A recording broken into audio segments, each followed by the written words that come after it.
Hello and welcome to another vlog. I'm Jeff Graham, and today is a very special day indeed, because today is August 21st, 2017. And if you're in North America like I am, that means that we are going to experience a total solar eclipse today.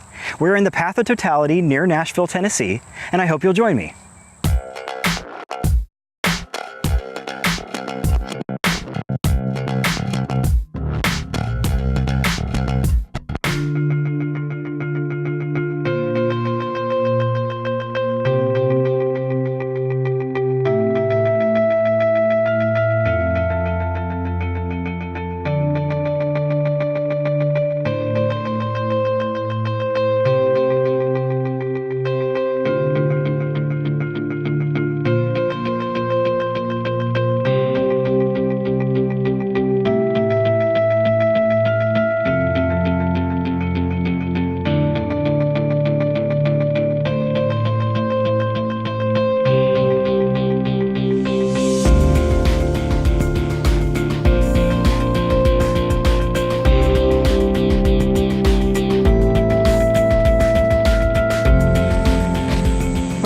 It is hot out here. Anyway, it's over 90 degrees today, so I've got plenty of sunscreen, hat, lots of water, all that good stuff taken care of. Anyway, part of the challenge of today was finding a suitable location that was close enough to home, because my wife works from home, but she was only able to get off for about an hour and a half, so it needed to be close enough to where I could experience this with her, because first and foremost, I want to get good shots, but I really want to spend this with my wife. So she'll be able to get here. Hopefully she won't get stuck in traffic. Anyway, a lot of the challenge of trying to find a spot was trying to find something interesting that I can put as a landscape. Because what I think a lot of people are going to do, and I'm going to do it as well, is take the real tight telephoto shot of the eclipse during totality with the corona, and that's going to be amazing. I'm really looking forward to it. But something I think that is also worth capturing is going to be how it felt to be in that moment, where you were, what the space was like, what it felt like to be outside. There's supposed to be so many cool things that are going to happen. It's going to be like nighttime. You're supposed to be able to hear night animals coming out, and crickets, and just different things you don't hear during the day. And all these other things are going to start happening. Lights are going to come on that are automated. Planes are going to fall out of the sky. No, I'm just kidding. That's not going to happen. But anyway, it's going to be cool. So I'm going to do a really wide composition as well. And I found the spot for it. It's this dead tree next to me. And what I like about it is it has these branches that kind of arch out and point towards the sky. And I think if I've done everything right, the sun will be just where those branches are pointing to it, right as the eclipse hits totality. So I'm really looking forward to that shot. Anyway, I need to get started because I've only got about 15 minutes until the eclipse actually starts. So I need to stop talking and set up. So I got to go do that.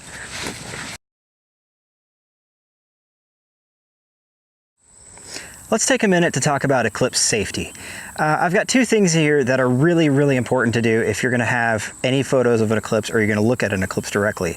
And they both do the same thing. One's for the camera, one's for your eyes. And they're solar filters. This one is a solar filter from Seymour Filters, and it's specially designed to block over 16 stops of light.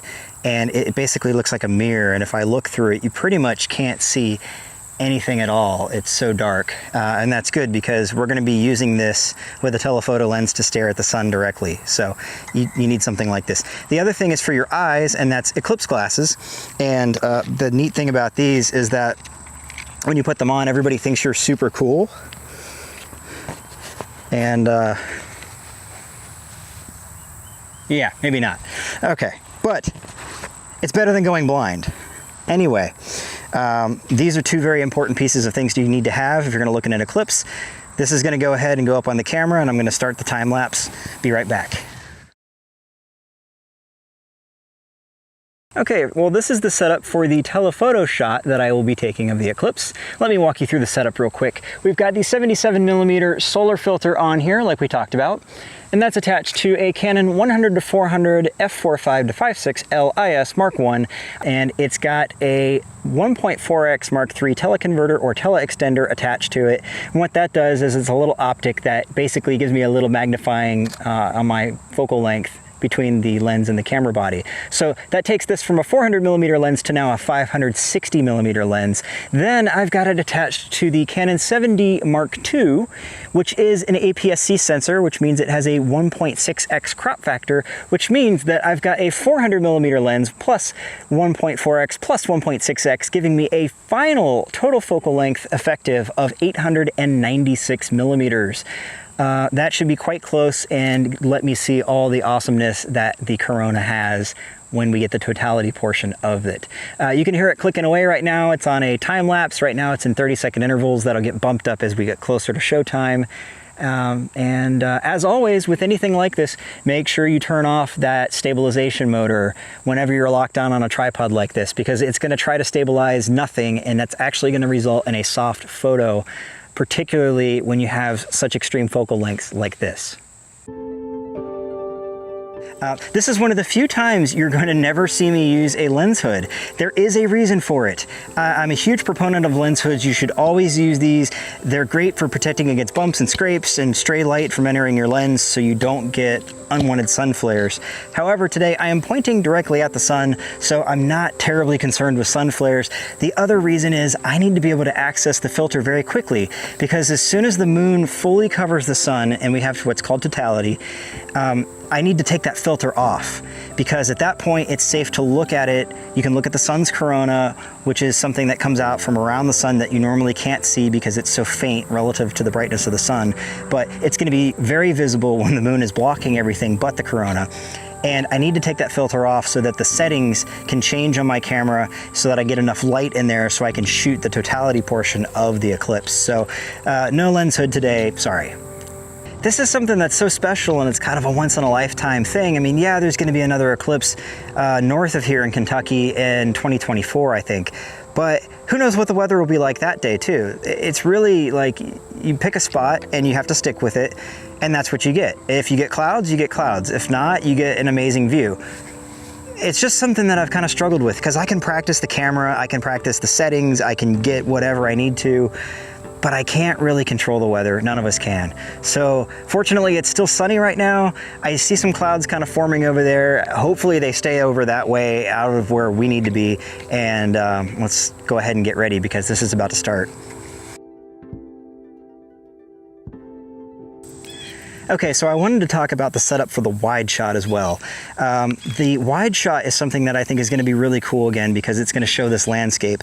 And to do that, I'm using my widest lens on my full frame sensor. This is a 5D Mark III.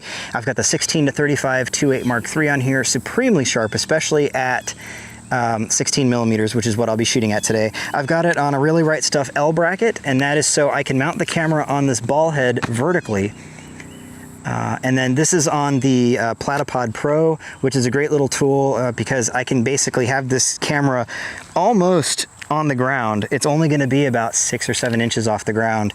So I will be able to see up through the blades of grass and have that as a foreground element, and then get this beautiful tree arching over, pointing out totality. I can't wait. I hope it happens. The setup for this camera, it's just going to be in ISO 100. It's going to be f8. I'm going to be bracketing 5 stops, 1 stop intervals. Nothing special there. I bracket in that kind of sequence quite a bit. It's going to be on a little timer, and I'm going to have it on a wireless remote, so I'll be able to just kind of tether this off as I'm doing other stuff during the event. This one's not getting a filter. What? I thought you just said you have to have a filter. Well, let me explain. Because this is only going to be used during totality, because this really isn't going to see much during the other phases because it's so wide, the lens cap is going to be right where it is right now. It's going to stay on, in location, ready to go. And as soon as we get almost at that point, lens cap's going to come off. It's okay if it sits there and points a little bit at the sun. It happens all the time. I'm doing it now. No one's gonna die. And I just don't really hit the shutter until I'm ready, until totality has occurred. So that's the setup there. Let's go ahead and keep going. Well, we had clear skies over there, but my greatest fears are beginning to be realized as we have all of these interloping clouds that appear to be moving into my area. So hopefully that doesn't affect things. All right, guys, well, fingers crossed that totality is going to happen and we don't have any clouds in the way, because right now the clouds are sort of forming up and they're very slow moving.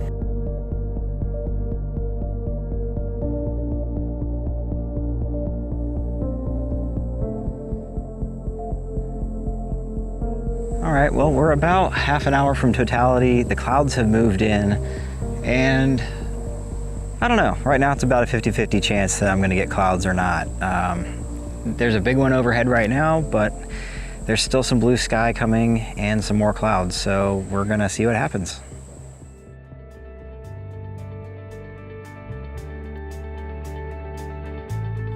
That is so cool looking. All right, well, we are only, about 12 minutes away now from the total solar eclipse from happening. And the clouds have finally parted, and I think we're gonna get our shot. I'm so excited because it looked like we may not get any sun at all, and things are clearing up long enough for the event to happen. I wanted to talk a minute about the quality of light right now. It is really surreal. It feels like it should be a normal sunny day in the middle afternoon, and it's not. It's like that. The quality of light is still hard. It still looks like it normally does. The shadows look a little funny, but it's just dark. It feels like I've got really dark sunglasses over my eyes right now. I mean, I almost feel like I don't even need my hat. It's just a really unusual experience, and I'm sure the camera doesn't pick this up, so by the time you watch this, I'll grade it to where it matches how it kind of looked to me. So if it looks dark, it's supposed to look that way. That's how I'm seeing it right now. Okay guys, this is it. We're about 3 minutes away from totality. Everything's running. I'm going to change my intervals now to every 6 seconds. We're bracketing about 2.5 stops in between brackets, 5 brackets, same settings as before.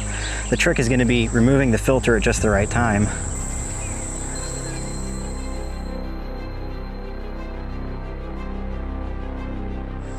So close, there's just a sliver left. Just a sliver left.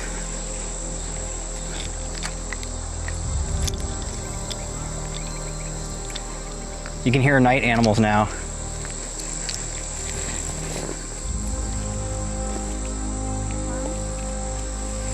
It's time. Okay. Oh, here we go. There we go. Totality. Totality right there. Okay, filter's coming off. Filter's coming off. Cheering, cheering, everyone's cheering. Okay, hands are shaking. There it is. Oh my God, that's beautiful. Oh wow. Take off your glasses for about a minute.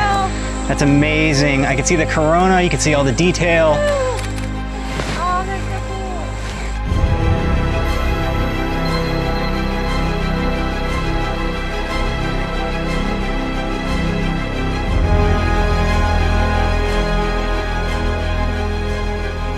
That is an amazing experience. It's like dusk out.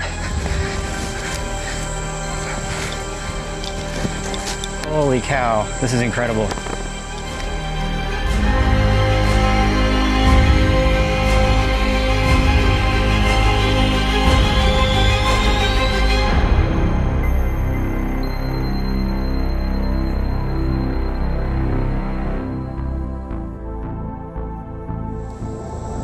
Oh my God, that's so beautiful. It's lasting a long time. Okay, here it comes. We're coming up on the next part. All right, so put them on. Get ready to put them back on. It's getting bright again.